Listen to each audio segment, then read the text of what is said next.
Hi everybody and welcome to the Gentleman's Talk as I break into my podcast with the classic sounds of Phil Collins in the background. That's what I've been listening to for the last half an hour on my meditation or my reflection time. Let me just turn that down whilst we break into song and dance. Trying to get the right level here. How the devil are we? So I am James Dean Littlejohn, and I am the host of the Gentleman's Talk. Why am I telling you this? Because I've been awake for 2 weeks, and I know that is bad news. I know it's bad news. But I hope that you have all been managing to get through. I hope you've all been having a good couple of weeks. We've had a roller coaster of weather in the UK. It's been up and down, and mostly down with rain the last couple of days. It's been quite depressing, I'm not going to lie to you. Although that word is quite... Depressing is quite a big word to say about weather, but it is. We all know, I've spoke about this before, seasonal affect disorder, sad disorder. As soon as we all expect a little bit of sun this time of year. It's quite draining when you look outside and the fucking rain, and that's what you can hear in the background right now. I don't know if you can hear that, apart from Phil Collins. But there's a bit of rain in the background. That is cascading down on the roof of my boudoir, shall we say, my clock and balls, the bar that I sit in, the place that I host, the place that I talk, my little sanctuary. But it has been a roller coaster of a couple of weeks myself. Emotionally, physically, it has been all over the place. I have been physically ill for the first time in a long time. But it all boils down to, and the reason I've given myself a couple of weeks to just focus and just attend to myself, my own needs, is, as I've said, you've got to give yourself that time. You've got to give yourself that focus, that ability. You've got to look at your future and make sure that everything's going well. What have you done? Why did I feel ill? Now, the reason I say why did I feel ill, I haven't felt ill for a long time. Yes, mentally, I'm a fucking roller coaster, or as my wife says, fucking batshit crazy. She's like, James, mental health isn't going away. See, the rain is cascading down now. Fucking British weather does my absolute fucking boobies in. It's supposed to be warm. I mean, we're in July, for fuck's sake. We should be warm by now. Anyway, that's my anger as I fucking broadcast my anger about the bloody British weather. And what annoys me even more is we see in Europe, they're like literally on the cusp of, oh my God, we've got this fucking climate crisis. We're at 45 degrees centigrade. People are falling down like fucking flies. And then we're over here like, dude, well, do you want to chuck some of that fucking sun this way? Because we have got fucking rain, and fucking more rain. When is there going to be an opportunity for me to get that vitamin D into my skin? And I don't mean dick. I mean vitamin D. The stuff that makes us feel happy. When am I going to get my little bit of that? Because I feel amazing when the sun's out. I really do. I feel that warm mornings, warm evenings. Okay, it is a bit difficult in the British climate. We always moan about something. I know that I'm sure if it was 45 degrees, I'd be on here going fuck off, sweating my balls off, a gooch like a fucking swamp. I'm sure it would be, and I'm sure I'd moan. But that's the British way. However, mentally, I need that vitamin D. Mentally, I need that ability to have it, and I don't want to take it in any... I already do take it in a multivitamin format. I already take it in a capsule, but I want the real stuff. I want the stuff that's coming down from the sky. I want that natural fucking spice. I want that natural vitamin D in me. Anyway, so yeah, it's been a roller coaster. I missed last Sunday. Why? As I said, I didn't feel very well. I needed to recuperate myself. And I did a lot of things wrong. And what I mean by that is I've been talking to you now for almost 18, 19 months. I know the things I should be doing. I know that they're really hard to do when you're down. I've completely lost motivation. And I did things wrong. I basically overwhelmed myself. So work was overwhelming. And I'm not going to moan about work being overwhelming because we all feel that. Cost of living crisis, that's cascading on us even more as the fucking weeks go on. People losing their houses, millions of people losing houses, mortgages going through the roof, prices going through the roof. It's just it's just absolute bedlam. It's chaos out there. In fact, actually, to give you a little snippet, I spoke to a guy today when I was doing my second job because I need to fucking work to earn some more money because it's just literally ludicrous. And I was chatting to this guy and he said to me, He said, this isn't Australia, as we were talking in this golf place. And I was like, no, you're right, mate. This is Monkston and Greatley Golf Centre, little broadcast for them. And I was saying, so it clearly is not Australia. And what he was saying was, he's just come back from a sabbatical, so he was in the services, and he's taken a year out, which you're allowed to do. So he took that year out to go and work in Australia. Absolutely fucking loved it, he said. He said Australia is almost like what the UK used to be like 30 years ago, because it is. I'm sorry to say, and I'm very passionate about my own country. I really am. I'm born and bred British in that sort of sense, But it has gone downhill dramatically. It is really to the point where there is no way at the level I'm at and what qualifications I have and the job I have that I should be struggling. And that's because I've worked tirelessly to not fucking struggle, but it is a struggle. Anyway, so yeah. Oh God, Christ! I was listening. I thought I could hear a little bit of Stevie Wonder in the background. But yeah, so it's been a bit difficult. It's been a bit of a roller coaster, and I overwhelmed myself. So work was quite overwhelming, and cracking on, and it was a bit stressful. But then at the same time, I organised a party, and by party, I had a small gathering with my friends, my fellow lords, as they say, as I say, sorry. And we had a little bit of a party. It was absolutely incredible. I did a nice slow cooked smoked beef.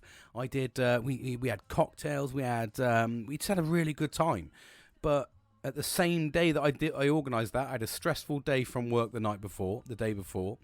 Then I'd broken into, it was my middle daughter's prom, and she was like, I want to stay out, and I want to go to the after party and all this, and I was like, you're fucking not. So that turned into a massive argument. However, she didn't quite look at the fucking aspect that it was almost a year ago that I was dealing with the unforeseen circumstances that has occurred in my family with my eldest daughter that is still casting a massive shadow over our family home. So I was kind of anxious. I was kind of overwhelmed. I tried to mitigate it by doing a little bit of drinking. We all know that's fucking stupid. I had a relaxing time to a degree, but it was still flowing in my head. I was still massively overwhelmed. I woke up Saturday morning and just fucking straight into a load of DIY, and then Sunday I was back into work. I didn't relax. I didn't do meditation. I didn't do any reflection. I just sort of kind of went through the motions of walking the dog. I didn't turn it into what I should be doing, which is thinking about the things that have gone on. How do I feel? Why do I feel that way? None of that was done. None of the stuff that I'm telling you on a daily basis was done. What did it do? Well, Monday I woke up in a fucking shit state. And by that I mean I could have practically fucking shat through the fucking keyhole of a door. It was that fucking bad.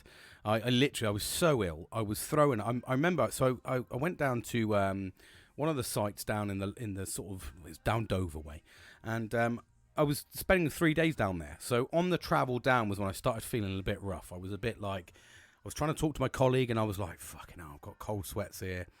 There's something going on. My stomach was churning. And it basically what it was I put myself under so much stress and so much pressure and overwhelmed myself without giving myself the right recovery and doing the right recovery motions that I made myself inherently really ill. So I was traveling down Monday and I thought nothing of it. I tried to, it was a 3.5 hour drive, pitched up. Thought, yeah, we'll do a little bit of work in the afternoon, just have something nice to eat, just keep it low key, low cash. And I just felt I couldn't eat. And then that triggered into, I didn't eat for 4 days. And in that 4 days, I was in absolute fucking turmoil. I remember going in, so I went into the, this is how bad it got. And a lot of people say, well, why didn't you go home? I was fucking hundreds of miles away from my home. I didn't want to go and sit in a fucking hotel room just on my own. It was just all internal. It was almost like I just made myself sick. There was no real reason why. I didn't have food poisoning. I didn't have like a bug because I could still physically eat. But when I ate, it literally either fucking it came up fucking physically straight away, or it came out physically about an hour later. Physically. So it was kind of like, I just didn't know what to do. So I just tried to just grind my way through. It was so bad though. I got into work on Tuesday and I remember I went to the toilet 17 times in the first 3 hours. I was just in absolute agony. And then I remember running into the door, and I didn't make it. I was throwing up. I was about to throw up, and I didn't make it. I fucking had the window had been open from me previously, so I just fucking barked my head out the fucking window and just fucking let rip. It was like The Exorcist. I mean, honestly, it was straight out the fucking movie. The only thing that didn't happen was I didn't spin my fucking head, and obviously shout fucking stupid obscenities and fuck myself with a cross. If you've seen the film, you'll know what I mean. So yeah, that was me. And then literally, I got to like Thursday, and I was like, fucking. I got home on got home Wednesday. Sorry. And I was just in absolute. I had to go sick for the first time on Thursday. I had to go sick for the first time in like 7 or 8 years, and it was that bad. I was like, I just can't do this. I need to go to sleep. I slept all day, and it slowly got better. But it was just once I'd finally relaxed, and I spent all of that Thursday doing what I do, what I tell you to do. So I'd gone for some walks. I'd reflected. I didn't open any social media. I didn't open my phone. I didn't open the laptop. I didn't do anything. I just fucking sat there and relaxed, drank plenty of fluids, and just literally flushed my system out. Mentally and physically flushed my system out. I was like, right, I need a reset. There's something gone on here. And then it was when I reflected then. I was out on the Thursday evening walk. It was actually a nice time, so we didn't have the rain cascading down and pissing on me. So I managed to fucking walk around, and I was like... You know when you take that deep breath? And I was walking around nature. I remember it so vividly because it was a point where I felt the best I'd felt in a long time, i.e. 4 or 5 days. That sounds like a long time. Well, is it really a long time? No, it was a long time for me because I genuinely don't get ill. So I was walking around, and I remember the cool air because it was a really hot day. I remember the cool air cascading out of the brush, and it was all over. It was like fucking. I felt I could smell the soil. And I remember going, this is a nice feeling. I was amongst nature. I looked ahead, and my dog was fucking chilling out. I was getting cooled by this fucking lovely air from the brush. Yet I still had the warm humidity. So it was kind of like it was like the perfect moment, almost like the perfect storm. You know, that's how it felt for me. I was like, this is amazing. And I just felt rejuvenated. And for me, that was the empowering bit. I'd felt shit for 3 days.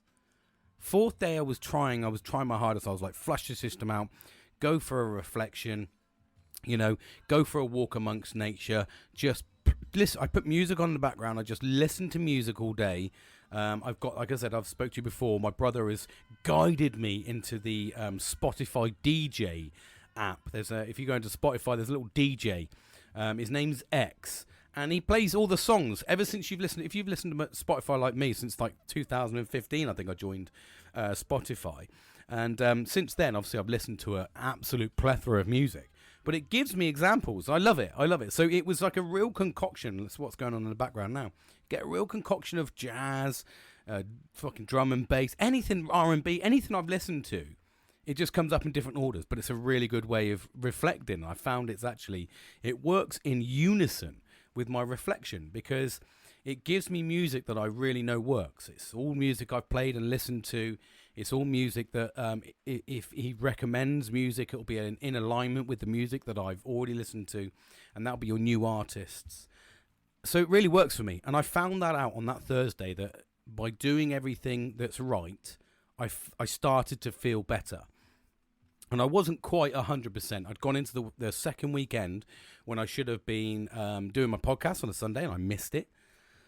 But I just got to the point where I was like, I just needed time for myself. I'd almost lost 4 days because I couldn't physically. Like I said, I'd lost 7 or I think nearly almost 8 pounds in weight. Water weight, appreciate water weight before there's any fucking absolute health freaks out there that go, no, you didn't lose fucking 8 pounds. I know it's water weight. I'm not stupid, but I felt amazing.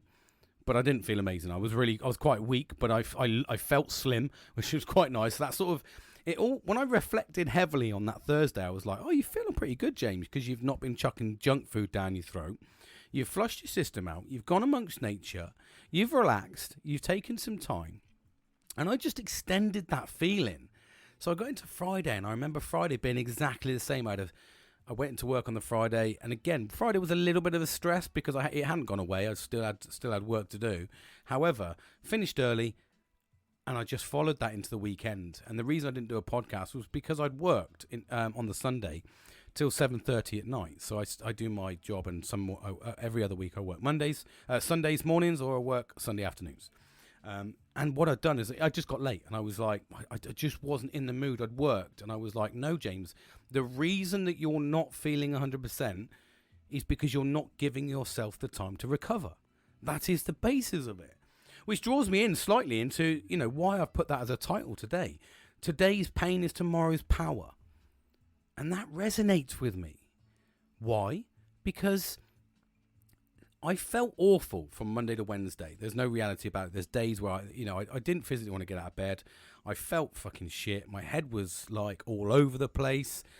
I just didn't want to be, and it was almost like I just didn't want to be around. I didn't want to be here. I was like, fucking, if this is what I'm doing, if I'm grinding myself into the stone, and that's what happens, you elevate. So what is just normal, normal pressures, when you have mental health problems, those pressures are exacerbated massively, and they make you feel worse. When in actual fact, when you actually break it down, it's no worse to what you would be experiencing on a normal basis. You just haven't given yourself the time to be able to cope with those things. Now, I could have done a podcast. I could have absolutely I could have taken Thursday and Friday and gone fucking boom, click finger, done the job, mate. You feel great. You've gone into Saturday. You've had a lovely family day with Saturday. You've gone into work Sunday, not feeling 100%. I'm not going to lie to you. But I made it into work, did my work, and then I could have come back and I could have gone into a podcast and I could have gone into Monday. I was like, no, James, the reason you feel like this is because you're not giving yourself the time. You haven't given yourself a break. Now, a break doesn't mean like it used to mean to me. Hold on, I just have a little sip. So the throat's going a bit dry today early, because you can tell I'm inexperienced on this. Oh, good tune on in the background as well. Girl, I'm going to miss you. Milli Vanilli. We all must remember a bit of Milli Vanilli. And it sort of breaks me into, that's what I mean. I could have given myself that time. I could have come in and carried on. I could have ground in.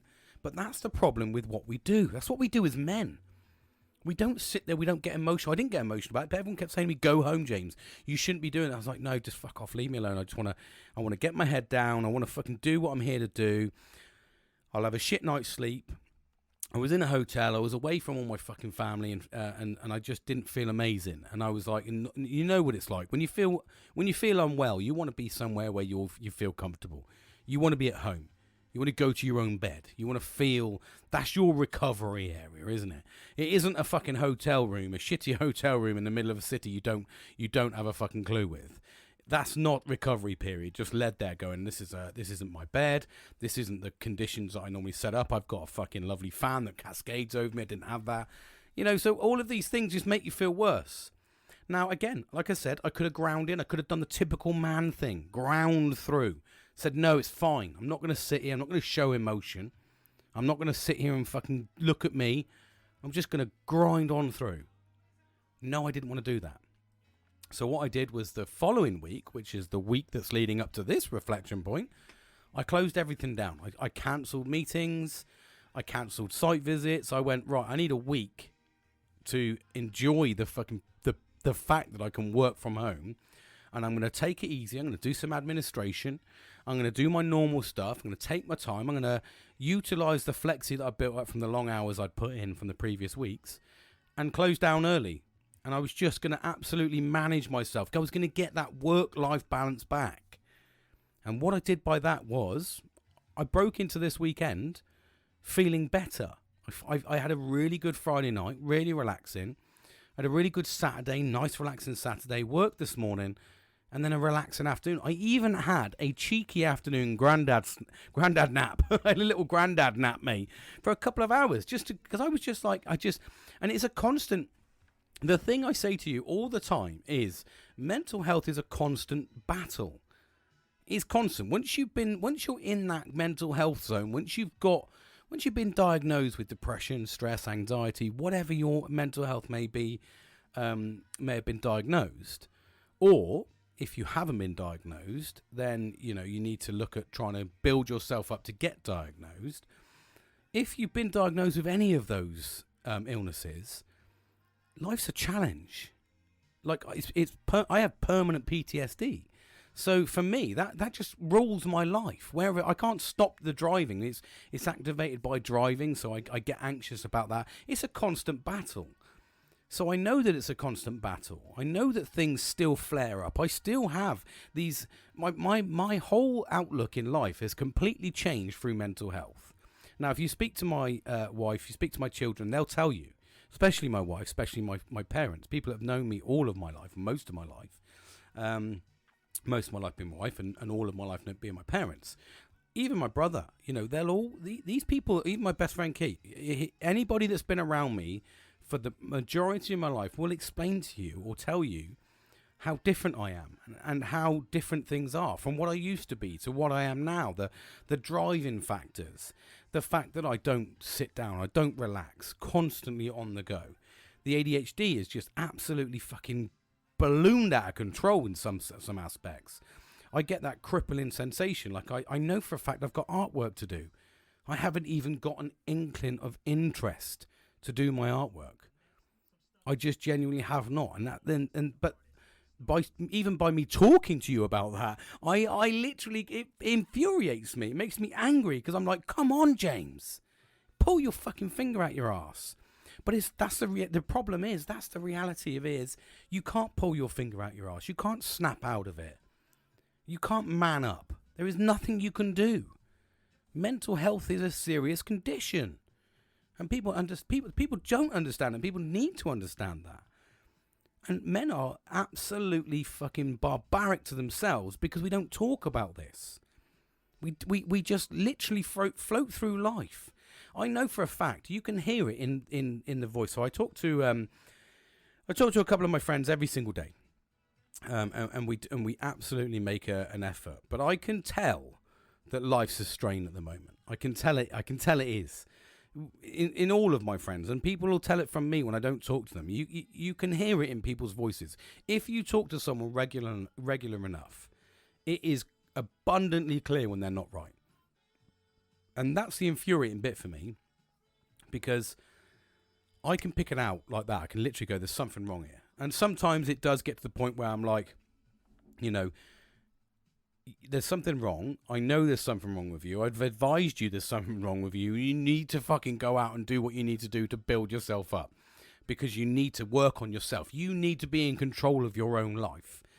Unfortunately, nothing is going to help you unless you want to help yourself. There is absolutely nothing in this world that can help you if you don't want to help yourself. I've been to therapy 39 therapy sessions years ago, and I've probably been in 6 or 7 in the last couple of months that have helped me. But at the same time, the therapist that's now is still saying the same stuff that was said years ago when I went through that spout of 3 or 4 years of therapy. It's the same thing. James, if you are not willing to help yourself, nothing I say will work. And that's the reality of it is. If you don't want to get up, and that was clearly apparent, like I said, and the reason I'm using a snapshot in time is because that's what I did. I overwhelmed myself. I overcooked what I was doing. I organised a party on the same day as my daughter's prom. My daughter's prom was obviously elevated through, there was obviously fucking excitement in the air. There was fucking cake, dresses. I did the photography. So again, I stressed myself out because I was doing the professional photography. So I pulled my camera out, which again, it is second nature to me, but it still adds an element of stress. And I had my daughter's friends around here as well. So they were all getting ready with their parents. I didn't know who they were. That fucking threw me out of control. Then I went and tried to organise sitting down with my mates to relax. And they said to me, James, you need to relax. And it took me 2 or 3 hours to just calm down from that elevated adrenaline. I had to drop her off. And then there was the whole fucking, I want to go to the party. Why won't you let me go to the party? Have you ever argued with a 15-year-old fucking teenage girl? It is, you might as well just fucking smash her head against a brick wall. It's less painful. Is actually less painful, and they don't get it. They don't see the dangers in life. They're just like, yeah, so we'll have a good time. I'm like, no, mate. My eldest thought it was fucking. Didn't acknowledge the dangers in that respect because to be honest, we didn't expect those sort of dangers. difficult one to fucking backside on that. But at the same time, I'm very, very, very, very sensitive over my girls when it comes to this. Very sensitive. I've been burnt once. I don't want to get burnt again. So I'm absolutely, probably overly protective. But I think I have to be. And they don't see that. They see it as a negative. And I'm like, look, just fucking please. And this is almost what I said to her. You know, it was almost like 10 o'clock. I was on the fucking phone and I was like, please, just do what I ask. Please, just come home. Go to bed like normal.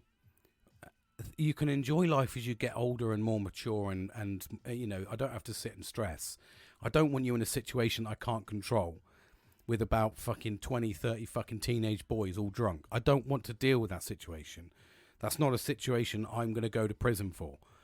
And it would end up in that fucking situation. Do you see what I mean? So it's almost like I was begging with my fucking 15-year-old daughter to just go, please, like, just give me a day, mate. You know, we've spent a fortune on your dress.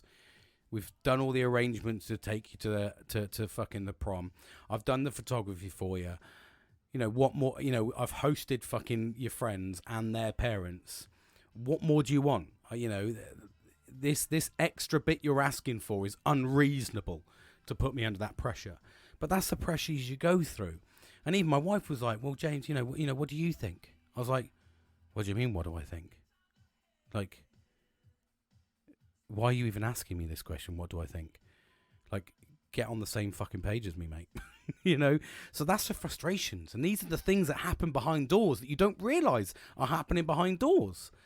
You know, you just think it's normal, but it isn't. You know, that's a little snippet of a day, you know, as well as trying to entertain my brother and best friend. Both best friends, really, obviously. But I was trying to do all of this and cook. So I was fucking smoking a fucking massive brisket of beef. Been smoking it for 5 hours, so I was getting all that ready. Plus, I had to go to the shop and pick up all the condiments. I basically did everything for it so people could just pitch up, have a good time.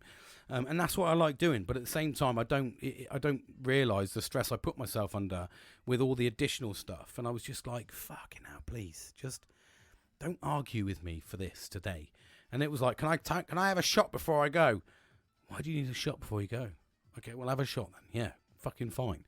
You know, you've got to try and compromise, but that compromise is fucking draining. Being a dad is draining. I mean, it's literally to the point where my extra work that I'm doing now is because I'm a fucking dad. You know, I love my children. I absolutely fucking love my children. But they are fucking hard work.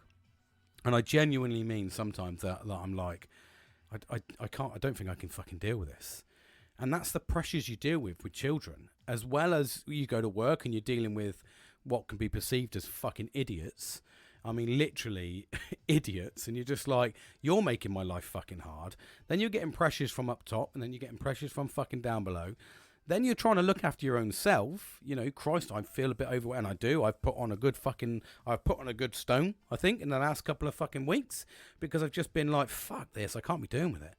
So now I don't feel amazing because I've been drinking. I've been fucking overeating.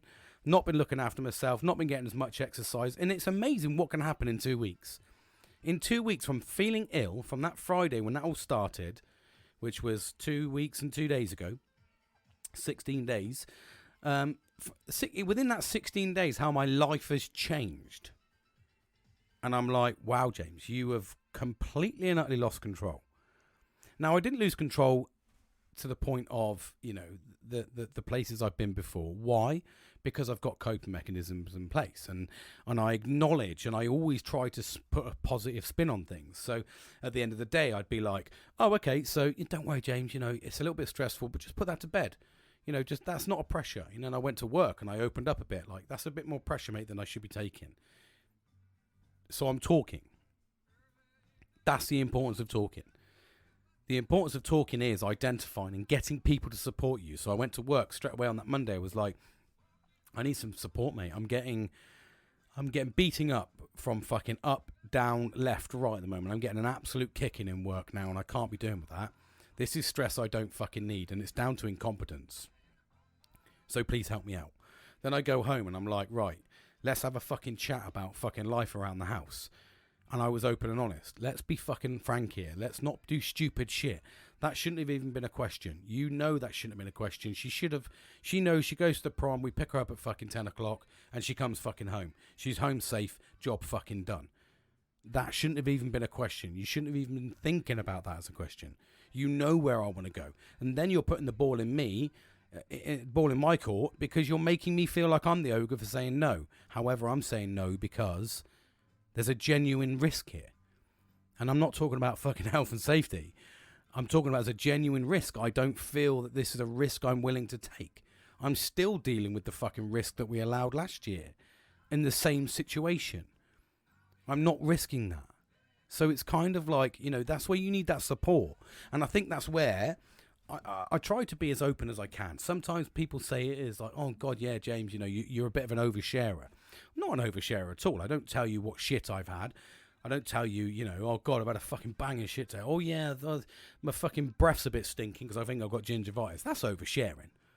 I mean, the breath thing probably knows about it anyway. So they're probably like, thanks for telling me, mate. Already knew. Been chucking fucking Listerine at you for the last fucking 2 weeks. You're not taking a hint, fat boy. Anyway, so that's me. I'm literally cascading myself here. Chastising myself. But yeah, do you know what I mean? So it's kind of like, you need to reach out to allow people to help you. Because if you don't, and you do what I've been doing for years and what I did, and the thing is, this is the sad reality of it is, it's normal, business as usual, normal jogging for me to bury my fucking thoughts and feelings and just crack on and grind myself into the stone. And that was clearly apparent because I've been beaten up at work, and I don't mean physically, I mean mentally. Been beaten up for like 4 or 5 weeks. It's been fucking relentless. And then it sort of came to a head after the 4 or 5 weeks with the Friday thing. Now, if I'd have done what I should have done over those 5 weeks and maybe spoken out a bit sooner and got a bit of advice from my boss or said, you need to fucking slow down, mate. You're asking me to do too much now. If I'd have done all of that, I probably wouldn't have got to Friday and made myself seriously fucking ill. And I did make myself seriously ill. Everyone was like, James, can see that this isn't you. If I'd have done the right things and spoken up before, maybe it wouldn't have got to that. But this is how easy life can fucking hoof you in the bollocks without you even realising. And a lot of, I know for a fact there's a lot of people out there that don't reflect. They don't reflect as a matter of course. They just think, oh, this is just the norm. And then all of a sudden they'll be physically ill and they won't want to get out of bed. They'll be led there. They'll be paralysed, basically. Or they'll go into work and they just want to fucking shut down and almost feel like they want to cry. But because we're men, we don't cry, we get angry. So the next thing you know, we're going fucking batshit crazy at someone. And that's what I was doing. I was typing emails to people going, basically I said, you're a fucking bellend, do your job in a professional way. And these are the signs that we need to look out for in ourselves. Because 9 times out of 10, because men don't talk about it, we get to the point where we've already done it. We've already actioned. We've already fired the pistol. We've already fucking shot the round before we've even asked any questions. It's shoot first, ask questions later. That's not the way it should be. But that is the mentality of men. We walk around with a fucking loaded gun all the time. And I'm not just talking about metaphorically your penis. That thing's fucking wrapped and loaded. But it is. I mean, it has an element, obviously, if you want to when you want to talk about biologically, it has an element of producing testosterone that drives us. That drives our anger.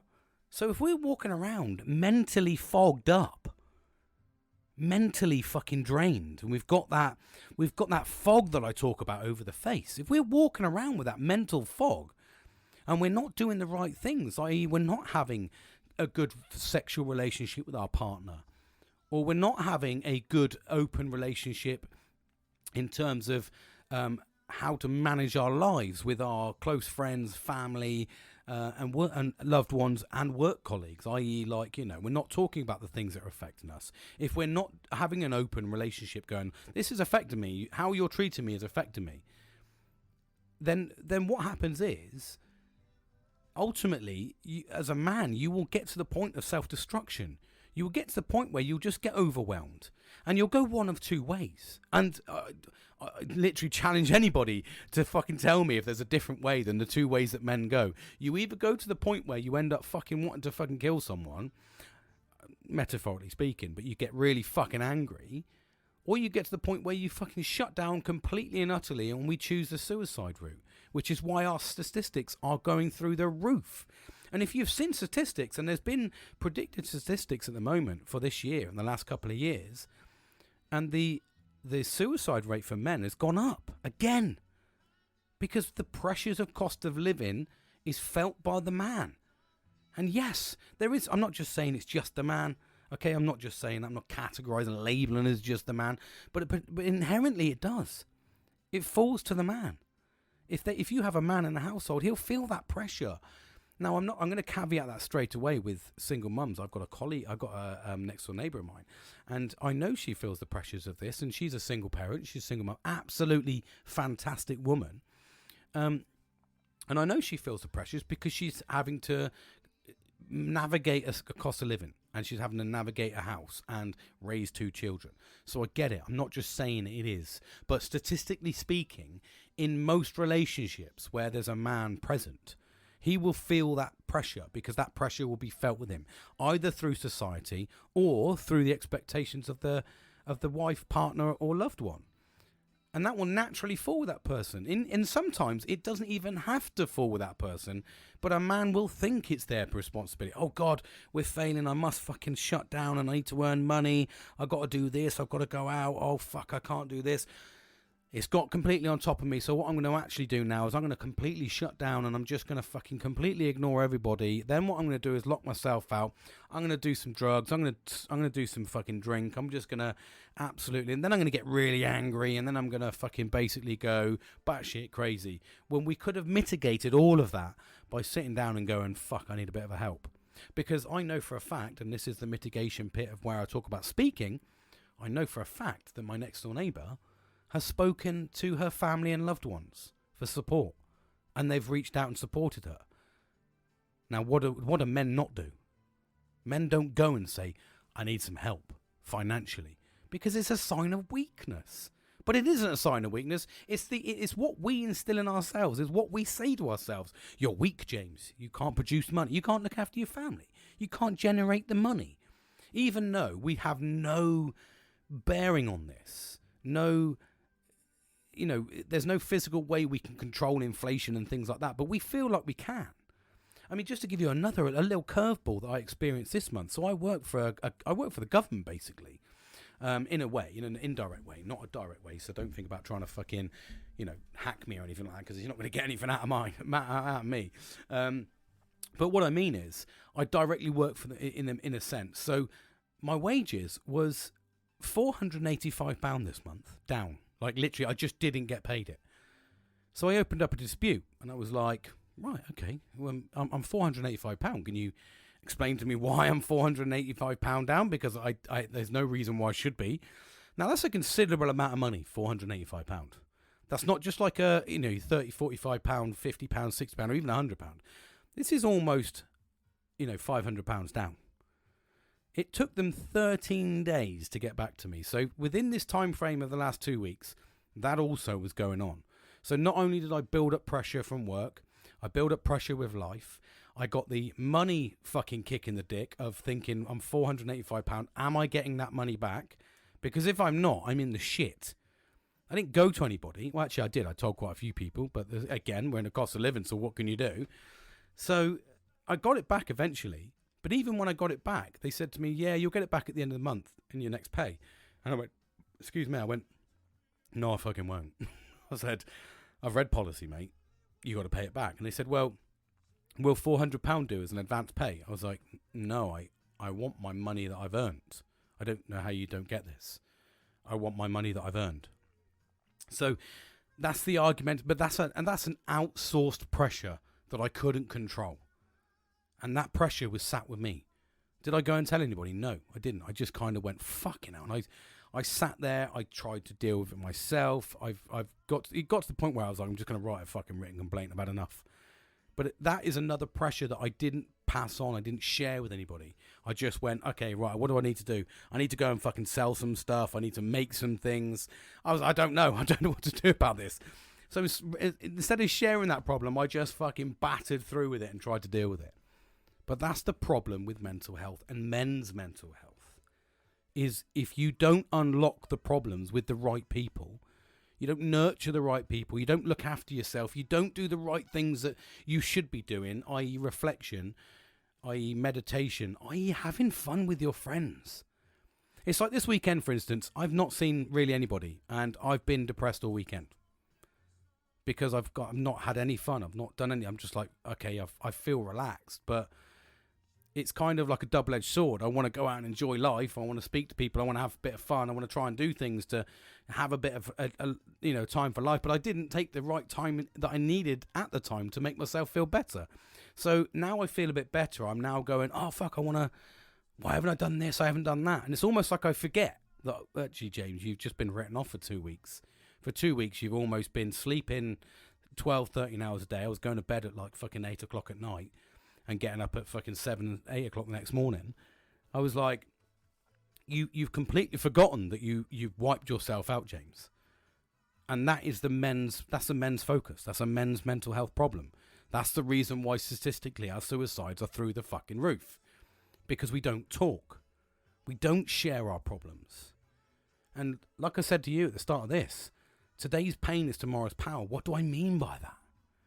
What I mean by that is, once you reflect on what you've done wrong, you make sure you make changes to not do that again. And once you reflect and find out what you did right, you bolster your future. You bolster that by making sure you do it more often.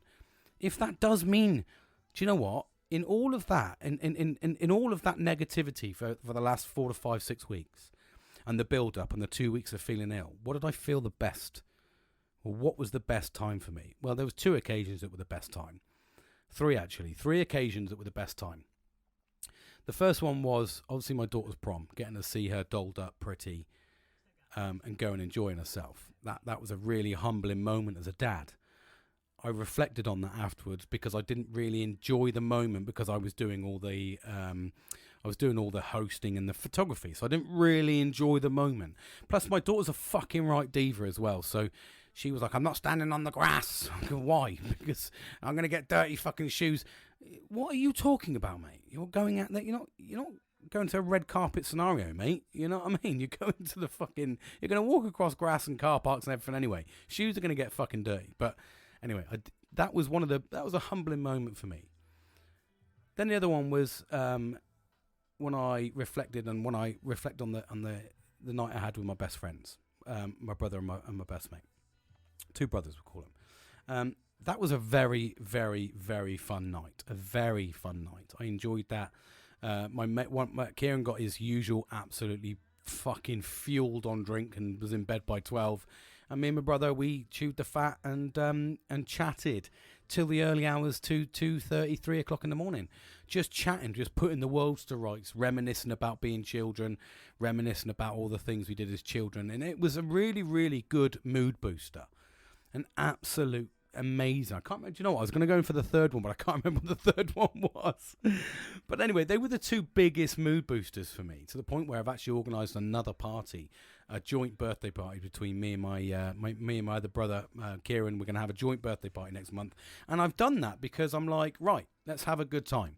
That was clearly something that I enjoyed, so I need to make that more routine. I need to make it routine to talk to my friends, and I need to make it routine to see them and have fun, actually make memories, rather than just going like, yeah, hi mate, how you, have a good day. No, let's actually see each other face to face and talk about things and do stupid things and have a good time. So I reflect on that heavily, and I felt really, really good. And that's the importance of it, is making sure. And what did I do wrong? Well, we know what I did wrong. I didn't talk about work. I let the stress build up. I didn't talk openly in the house and say, well, hold on a minute, let's have a little bit of fucking openness about this. And all of those, all that negativity, I didn't give myself enough reflection. I didn't give myself enough meditation, mindfulness, meditation/mindfulness is what I call it. I didn't give myself all of those things that I need for mental health. I just went, I'm going to go through life. I've got this. I know I felt good on my last podcast. I feel amazing. But the beauty of mental health is it doesn't fucking care when it's going to raise its ugly head. The beauty of mental health is you can be fine one day and the next day you get fucking kicked in the chops. And I mean full on fucking flying Huang Flung Dung, fucking Jean-Claude Van Damme with fucking steel toe caps into the side of the cheek, dislocate the fucking jaw. You look like something out of The Walking Dead. That's the type of kick we're talking about. You don't know it. And you can be a smiley person. You'll absolutely know when I'm not feeling great. And I text my, I actually text my wife. It was about a week ago, and I was away. I was down in Shawcliffe, and I said, "Do you know what? I'm feeling really, really fucking shit." I said, "I'm so sorry. I know I've been a miserable twat for a couple of weeks." She said, "No." She texted me back saying, "Well, no, I'm feeling a bit funny, but I'm feeling funny because I'm really worried about you." And I went, "What do you mean funny?" She goes, "You've been really quiet. You've been really sad. I can see I've seen the pain in your eyes, and I don't know what to do about it, James." And this is what she texted me, because we were, away. It's really weird, but like, it's hard to talk about things sometimes. It's actually easier sometimes to articulate it via text message. I know that sounds really weird, but I think it's kind of like you can get things down on paper without actually worrying about or having the person go, "Oh no, you're okay," and then kind of falling into the whole "you're okay" trap, because we all do that. If you talk to someone face to face, everyone will say to you, "Oh no, it's okay, mate, you're doing amazing." Well, no, we haven't really dealt with the problem here. The problem is X, Y, and Z. And for me, that's what I said. I said, I said to her a message saying, "Look, you're doing an absolutely fantastic job. You're an amazing fucking mum. You've been an amazing wife. You're an absolutely incredible person. You're super, super positive." I said, "I can't help you with my mental health."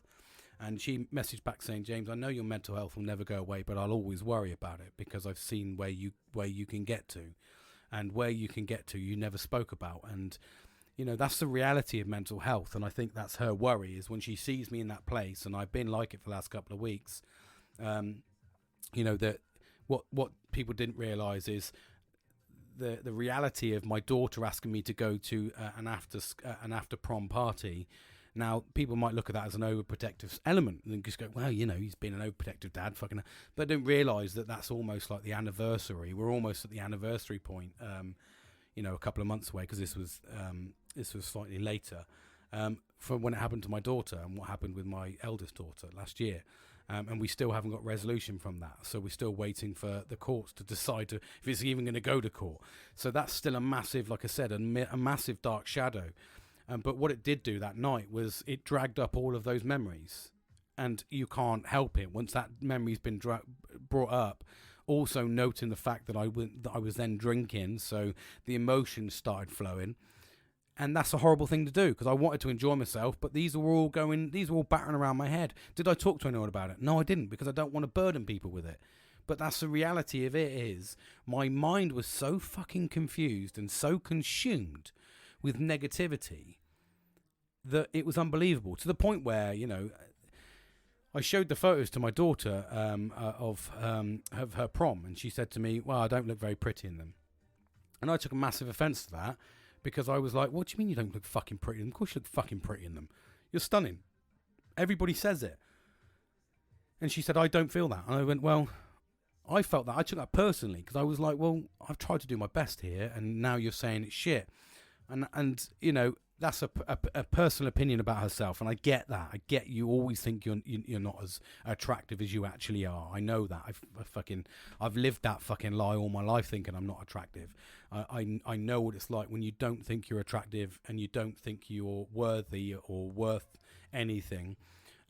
You do everything. I hate when people take photos of me. I like to take my own photos, because if someone takes a photo of me, they won't capture the side or the angle that I know that I won't see my chubby belly or my fucking side profile or whatever. So I'm like, I take the fucking photos, because I know my structure of my bones. I know the structure of my face. I know the lighting I need. So it's kind of like, even though I know all of that, and I also know that my daughter's very, very, very, very pretty, she didn't like it. But I took a personal offence to that. I was like, "Well, I try my best, and I wanted to make you feel pretty, so you almost want that gratification." So again, that's another negative mark on the last couple of weeks. And it was also my wife. I've spent probably the last 2 years tirelessly trying to revamp my house, completely change it, upgrade it, modernize it, different colors, do different things, make it feel special and homely. Yes, it's my depiction of that. But my wife went to babysit and she went, "Oh, you'd have loved it, James. The house is absolutely amazing." And I was like, "What, better than ours?" She goes, "Oh yeah, better than ours." And straight away, this was only fucking like Saturday, straight away I took massive negativity to that. I was like, don't you ever fucking say that again. I have made this house a fucking home. Don't compare. She was like, "No, I didn't compare it. I was just saying compare." I said, "You did. You said it was better than ours. Nothing should be better than ours. That's our home. That's their idea of a good home. If this isn't our idea of a good home, then we're not on the same hymn sheet." And that, again, I spoke about that, and then we were like, she was like, "I won't say it again." I was like, "You fucking mention that again, and I'm going to go batshit crazy," because I'm very passionate about the things I do. Everybody should know that by now. I think it's pretty obvious. I'm passionate. I put my heart and soul into what I want, so that I know it's right. If it's not right, then I was like, well, if it's not right, tell me, so I can rectify it, make it feel better. Anyway, so there you go. So that's like a synopsis, really. But I think the takeaway from me from this is, by doing the right things, and that's what I've been slowly doing again. And I spoke to a good friend of mine, actually. He said he hasn't spoke to me in a little while. Two of them, actually, two friends of mine have reached out. Said, "I haven't spoke to you for a long time, mate. How's things going?" And I was like, "Yeah, I'm all right, mate. I've just had a bit of a blip." And he was like, "You didn't do anything stupid?" I was like, "No, I didn't do anything stupid, but I really needed to invest in myself. And sometimes that is giving myself the time to relax. That is giving myself the time to reflect, meditate, whatever you want to, whatever analogy, mindfulness, whatever, body mapping, whatever analogy you want to use. I need to do that." And it's taken me 2 weeks to unpick 6 weeks of negativity. And that's from somebody who does this week in, week out, talks to you week in, week out about being positive, doing the right things, nurturing the right things, speaking to the right people, having the right friends. From somebody who talks about that, I'm no expert. That's the word I was looking for. I just had to rewind. I'm no expert. But I talk about it week in, week out, and I still make those mistakes. But what I try to do now is I try to give myself, and sometimes if that means pulling away from everything, and I don't mean everything in its entirety, because I don't condone or force anybody to pull themselves entirely, but sometimes you do need to pull yourself away a little bit, just to recuperate, readdress yourself, make yourself feel better, get the power. So today's pain is tomorrow's power. That is a powerful statement there, and it really is true. You can either choose to take that pain and be a statistic, or you can choose to take that pain and work on yourself. What makes you sad? If something makes you sad, then why does it make you sad? What can you do about that? How can you change that? How can you adapt that so you don't feel that sadness anymore? If it's a work-related issue, maybe stress of work is too much for you. Maybe you do need a break. A lot of people don't do that. A lot of men will not do that. They will not go to the doctor and go, "I need a fucking break." But that break is imperative. One of the things I spoke to my boss about, actually, about a week ago, when he said, "How are you?" Because I think it was a couple of weeks ago. I said, well, it's about a week ago, and he spoke to me, and he knew I was ill. I said, I think it's just a little bit stressed, mate. There's a lot going on. And basically rang me up a week later and said, "How are you feeling now? How is everything?" And I said, he said, "Have you thought about taking a bit of time off?" And this is my boss. I was like, "You know what? I haven't taken time off because I know that this problem isn't going to go away. So what I now need to do is manage this issue that's at work, to support it. And I know I've got some impending leave, so I'm going to take it. I'm going to work myself up to that point. I'm going to remove whatever stress I can. So if that means site visits, meetings that aren't irrelevant, that are irrelevant to me, or even if they are relevant to me, moving them sideways so I can structure myself on the problems. So that's a case of looking at the problems that are there and triaging them and going, right, okay, well, that's a high priority. I need to just focus on that. Everything else can fall at the wayside. I'm only one person. And that's what I've done. And I've done that systematically to make myself feel better. And I've done it with Home Life. I've said at Home Life, right, I'll help with tea, but you need to do this. Kids, you need to start fucking pulling your fucking weight, doing the dishwasher, all that sort of stuff, walking the dogs. You do the fucking washing, and I'll do the fucking tea, whatever. Let's split this up. Let's make this fucking easier. Let's not just have it so that we're all fucking walking around like fucking zombies, hating life at the moment. Yes, the cost of living crisis, and I keep mentioning it because it is a big thing at the moment, is absolutely draining families. But we can still do things, because at the end of the day, as long as we've got each other and we've got each other's health and a roof over our head, which is a commodity again in today's standard, if we've got those, then we should just class ourselves as wealthy. That's wealthy enough. We've got our health and we've got a roof over our head and food on the table. That you are classed as wealthy with that. Everything else can fucking wait. If it means we don't go to a fucking day trip, or we don't go into town to have a fucking meal or whatever it be, then put those aside, because our priorities are just functioning. It will get better. But that's a conversation piece. If you're not happy with if something's making you sad, look at what is making you sad and work on it to make it happy again. So these are really important steps, I think. And what it will do is it will give you exactly what it says in the title, tomorrow's power. If you do the right things today that are causing you pain, tomorrow you will have the power to succeed. And I don't care what anyone says. You speak to any psychologist, you speak to anybody that's been through this or been through mental health problems, it is the absolute truth. Yes, it's not going to resolve every issue. Yes, you're not going to be an absolute mental health ambassador by tomorrow. But what you are going to do is start enjoying your own life, your own steps, your own path, your own journey. And do it with the right people around you. I'm going to leave you there because I have droned on for a while here. Oh, Christ, nearly an hour. Christ, that has absolutely flown by. You can tell I have not spoken to you for a while. And like I said, it's important. It's really important to make the right steps. I want to shout out to some new listeners. And I've got my best friend's son listening to me. Charlie, how are you, buddy?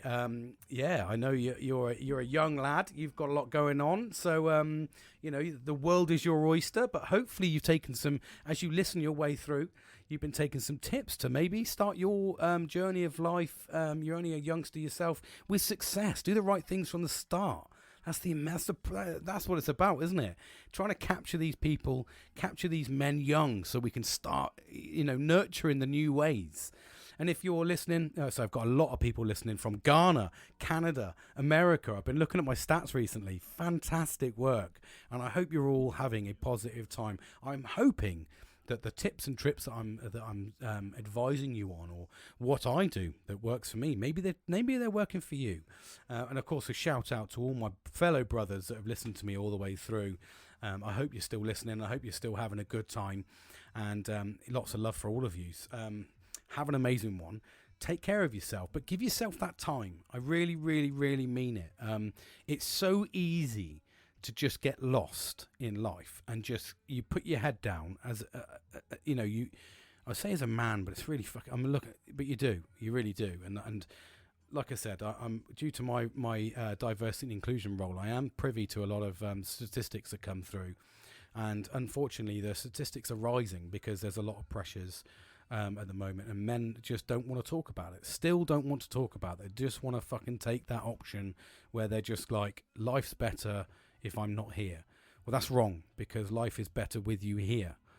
Okay, we're all human beings. We all deserve. You are, one in a multi-million, fucking billion, whatever chance it is. You're the sperm that fucking fertilized the egg, and you were the person that came out.